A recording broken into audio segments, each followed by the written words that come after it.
کلام پاک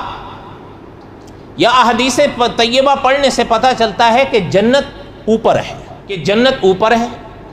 دوزخ نیچے ہے۔ اور قاری طیب صاحب رحمۃ اللہ علیہ وہ محتمم دارالعلوم دیوبند فرمایا کرتے تھے کہ کلام پاک یا احادیث طیبہ پڑھنے سے پتہ چلتا ہے کہ جب قیامت کی آواز لگے گی جنت کو اتنی بلندی سے کچھ نیچے لایا جائے گا، اور حضور کے فرامین پڑھنے سے پتہ چلتا ہے کہ دوزخ کو کچھ اوپر لایا جائے گا۔ لیکن اس سے اتنا پتہ چلتا ہے کہ جنت اوپر ہے اور دوزخ،